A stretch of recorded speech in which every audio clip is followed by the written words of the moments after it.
जनाब, अल्लाह ताला के नाम से स्टार्ट करते हैं हम अपने लेक्चर नंबर 2 को, ठीक है। और आज के लेक्चर में हम फैमिली के टॉपिक को फर्दर आगे बढ़ाएंगे। आज हम काफ़ी सारी चीज़ें अंडरस्टैंड करेंगे फैमिली के हवाले से, ठीक है। और बिल्कुल बेसिक से आगे बढ़ेंगे, ठीक है, ताकि आप लोगों को मसला ना हो। जिन्होंने ओ लेवल में सोशियोलॉजी नहीं भी पढ़ी हुई, ठीक है, उनको भी कोई प्रॉब्लम ना हो, ठीक है। बहुत सिंपल सी बात है। सबसे पहले हम अंडरस्टैंड करते हैं पहली term, that is all about house hold, ठीक है। एक्चुअली आज की लेक्चर के अंदर काफ़ी ज़्यादा टर्म्स मैं डिस्कस करूंगा। हाउस होल्ड, कोई भी बंदा कहीं पे भी किसी भी जगह में घर में रह रहा है, उसको हम हाउस होल्ड कंसिडर करते हैं, ठीक है। हमारे पास 3 तरह के बेसिक हाउस होल्ड होते हैं। एक होता है सिंगल पर्सन हाउस होल्ड, एक बंदा कहीं पे भी रह रहा हो वो हाउस होल्ड कंसिडर किया जाएगा। आई होप आज की क्लास के अंदर आप लोग एक कॉन्सेप्ट को अच्छी तरह समझ चुके होंगे, that is all about diversity. Diversity का मतलब है डिफ्रेंसिएशन, यानी कि हर सोसाइटी में मुख्तलिफ तरह के लोग रह सकते हैं, मुख्तलिफ तरह के आइडियाज फॉलो हो सकते हैं और मुख्तलिफ तरह के बिलीव्स एग्जिस्ट कर सकते हैं। तो हाउस होल्ड, दुनिया की बहुत सारी सोसाइटीज के अंदर सिंगल पर्सन हाउस होल्ड का कॉन्सेप्ट बढ़ता जा रहा है, ठीक है। Actually over the period of time हम देखते हैं कि फ्रीडम ऑफ चॉइसेस हैं, फ्रीडम ऑफ लिविंग है, फ्रीडम ऑफ एक्सप्रेशन है। इन तमाम चीज़ों की वजह से हो क्या रहा है कि सिंगल पर्सन हाउस होल्ड का कॉन्सेप्ट बढ़ता जा रहा है, यानी कि everyone wants to live like a single person household, ठीक है। कि एक्चुअली इसकी वजह क्या है, बहुत ज़्यादा सोसाइटीज़ के अंदर लोग जोग्राफिकल मोबिलिटी का शिकार हो रहे हैं। जोग्राफिकल मोबिलिटी का मतलब क्या होता है, the people are moving from place to place due to education and economic purposes, ठीक है।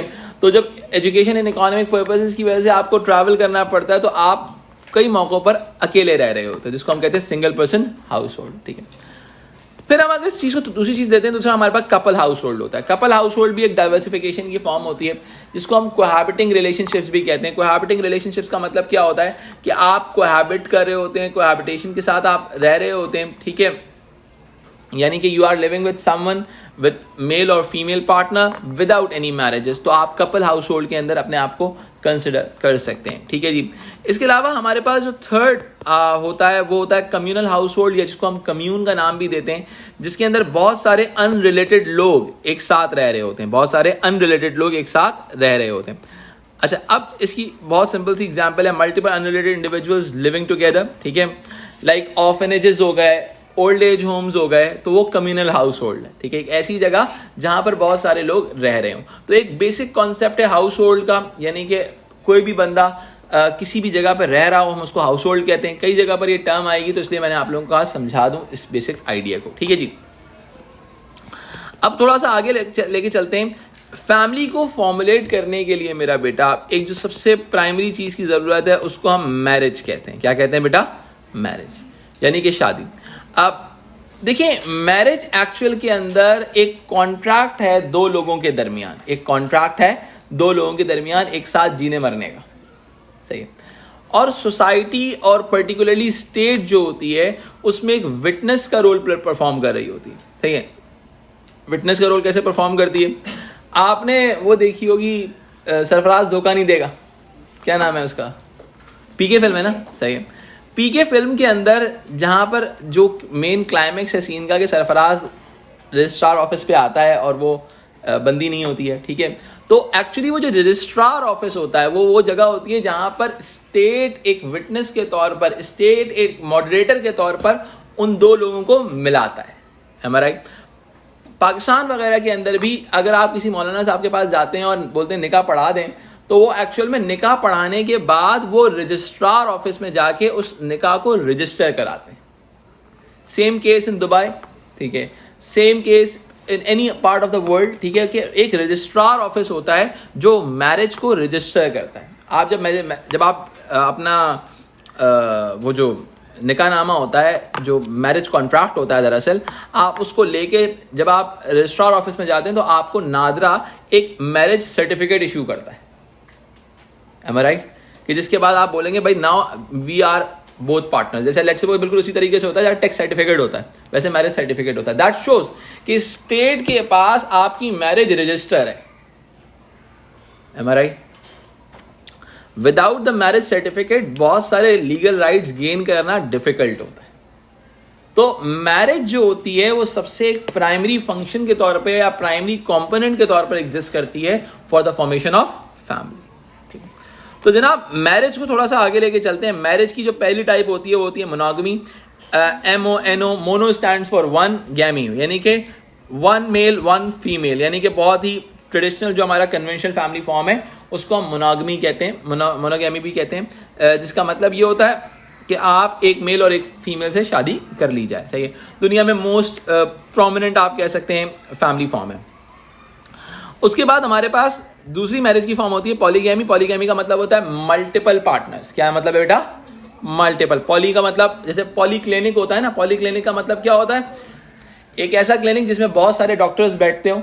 तो पॉलीगैमी का मतलब एक ऐसी शादी जिसमें बहुत सारे पार्टनर्स इन्वॉल्व हो रहे हो। अब पॉलीगैमी के अंदर बहुत सारी, यहाँ एक नहीं मिलता, वो आपके मसाइल हैं, वो आप मुझ पे चले जाएं। मुझ के मैंने ऐड देखा था, उस पर लिखा हुआ था यहाँ पर जो है 2 हफ्ते के अंदर शादी हो जाती है। सही है, ठीक है, सही है यार, ठीक है। तो अब पॉलीगैमी का मतलब क्या होता है कि मल्टीपल पार्टनर्स जो हैं इसमें इन्वॉल्व होते हैं। पॉलीगैमी की पहली फॉर्म होती है पॉलीगाइनी। पॉलीगाइनी का मतलब क्या होता है? Arabic style of living like one male and multiple females. दुनिया की बहुत सारी सोसाइटीज के अंदर, अब देखो मैं एक्चुअली समझाना क्या चाह रहा हूं इन फैमिली फॉर्म से, कि दुनिया के अंदर डाइवर्सिटी एग्जिस्ट करती है। रियलिटी सिर्फ वो नहीं है जो आपकी दुनिया के अंदर मौजूद है, रियलिटी वो भी है जो किसी और की दुनिया में मौजूद है। सही है। अब पॉलीगैमी का मतलब क्या है? One male and multiple females. ठीक है, यानी कि एक बंदे के बहुत सारी बंदियां हो, सिंपल आसान अल्फाज। ठीक है, यानी कि बेगमात हो। सही है। तो अब आगे चलते हैं इस मामलात को। Polyandry, POLYANDRY, polyandry. पॉलीएंड्री थोड़ी सी डिफरेंट है, थोड़ा सा नॉन कन्वेंशनल फैमिली फॉर्म है, जिसका मतलब ये one female is marrying with और having sexual relationship with multiple males. ठीक है। अब ये कहाँ होता है भाई? दुनिया की कुछ ऐसी वो हैं ट्राइब्स हैं जिनकी एक कन्वेंशन थी कि भाई हम अपने ट्राइब्स में ही शादी करेंगे। एक पॉसिबिलिटी बता रहा हूं, बहुत सारी जस्टिफिकेशन है इन लोगों की, मैं पहले बता दूं। अब जब ट्राइब्स में शादी करनी थी, खवातीन कम थी, मर्द ज्यादा थे, अब क्या करें भैया? तो उन्होंने पॉलीएंड्री को प्रमोट करना शुरू कर दिया, पॉलीएंड्री। ठीक है। अब हमारे पास इसकी दो बड़ी एग्जांपल्स हैं। एक दी नयार ऑफ मालाबार है, दी नयार ऑफ मालाबार है, और दूसरी है आपके अलावा आप इंटरनेट पे भी सर्च कर सकते हैं, यूट्यूब पे भी सर्च कर सकते हैं, बहुत सारी नेट जियो की भी डॉक्यूमेंट्रीज हैं नयार ऑफ मालाबार के नाम से। सही है। आप अपने पास कॉपी करना चाहते हो, लिखना चाहते हो, लिख लें नयार ऑफ मालाबार। ठीक है, आज घर पे जाके देख लीजिएगा। सही है, बहुत क्यूरियोसिटी खत्म हो जाएगी आप लोगों की। ठीक है, कि वो किस तरह, how the Nayar tribes used to live. Okay, Nayar of Malabar हो गया। इसके अलावा तिब्बत के कुछ ट्राइब्स हो गए। ये लोग सारे जो हैं क्या करते हैं? ये लोग पॉलीएंड्री कर रहे हैं। क्या कर रहे हैं बेटा? सही है। तो जनाब पॉलीएंड्री, पॉलीगैमी या पॉलीगाइनी, ये तमाम चीजें थोड़ा सा नॉन कन्वेंशनल है। दुनिया के अंदर ज्यादातर सोसाइटीज के अंदर मोनोगमी का कॉन्सेप्ट है। ठीक है। एक शेर मेरी नजर से गुजरा था पॉलीगैमी के हवाले से। वो कहते हैं कि जेब देता है उसे इतना तगाफुल मुझसे, जेब देता है उसे इतना तगाफुल मुझसे, वो कहीं और भी मसरूफ वफा है शायद। जी बिल्कुल। वो कहीं और, असल जो पॉलीगैमी का मतलब जो कॉन्सेप्ट है वो है वो कहीं और भी मसरूफ वफा है शायद। भाई यानी कि वो अपनी लॉयल्टीज कहीं और भी बेच रहा है। आपके लिए चीटिंग है, लेकिन दुनिया में डाइवर्सिटी का कॉन्सेप्ट यही है। भाई देखें आप, मैं आपको बदल की बात बताऊं, अरब कल्चर के अंदर 4 बीवियां एक साथ आउटिंग पे जाती हैं। हाँ,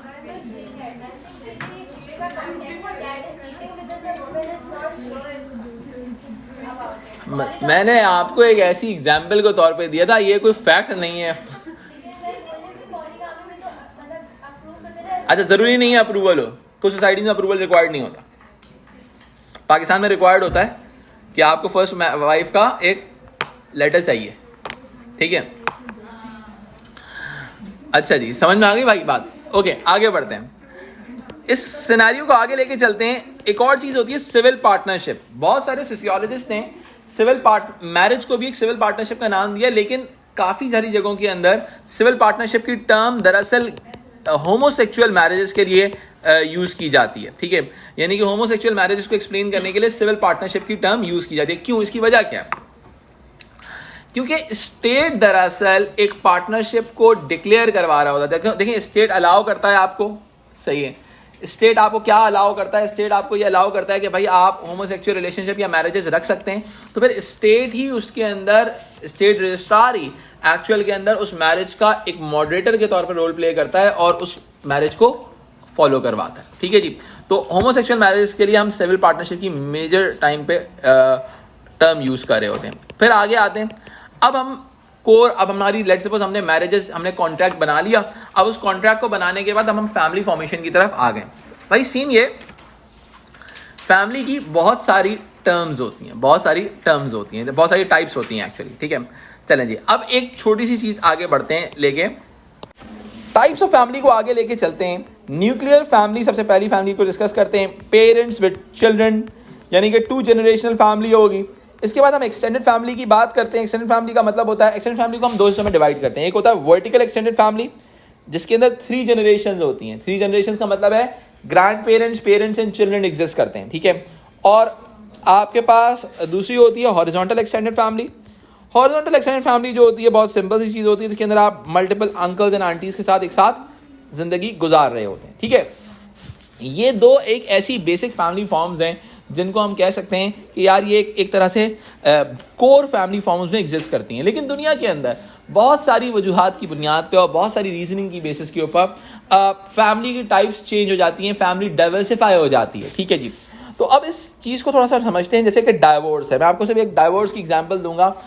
अगर खुदा ना खासा सोसाइटी में डाइवोर्स आगे बढ़ना होना शुरू हो जाए, तो फैमिली में डाइवर्सिटी डेवलप होना शुरू हो जाएगी। फैमिली में डाइवर्सिटी डेवलप होना शुरू हो जाएगी। कैसे डाइवर्सिटी डेवलप होना शुरू हो जाएगी? सिंगल पर्सन हाउस होल्ड होगा। सिंगल पर्सन हाउस होल्ड यानी कि कोई बंदा डाइवोर्स के बाद अकेले रहना शुरू कर दे। ठीक है, फिर क्या होगा? सिंगल पेरेंट फैमिली भी हो सकती है, यानी कि एक जो है माँ या बाप जो है वो सिंगल पेरेंट के अंदर रहना शुरू कर दे। ठीक है, बच्चों को रखते हुए। फिर इसके बाद रिकॉन्स्टिट्यूटेड फैमिलीज होती हैं। रिकॉन्स्टिट्यूटेड फैमिलीज का मतलब क्या होता है कि वन और both partners are secondly married. One और both partners are secondly married का मतलब क्या होता है? एक या दोनों पार्टनर्स जो हैं वो उनकी दूसरी शादी हो, तीसरी शादी हो। ठीक है, फिर हमारे पास एक कॉन्सेप्ट आता है सीरियल मोनोगमी का। सीरियल मोनोगमी का कॉन्सेप्ट का मतलब होता है marriage divorce remarriage. Marriage divorce remarriage यानी कि हर वक्त एक ही पार्टनर है आपके साथ, लेकिन डाइवोर्स के बाद आप क्या कर रहे हो? मैरिज डाइवोर्स रीमैरिज का कॉन्सेप्ट फॉलो करा रहे हो। ठीक है जी, यहां तक क्लियर हो गया? आई होप यहां तक आप लोगों को क्लियर हो गया होगा। ये एक बेसिक मैंने आपको डाइवर्सिटी की फॉर्म डेवलप की है। इसके अलावा भी बहुत सारी डाइवर्सिटी की फॉर्म्स होंगी, हम कोहैबिटेशन को डिस्कस करेंगे आगे जाके। ठीक है, तो आई होप यहां तक ओके हो गया होगा।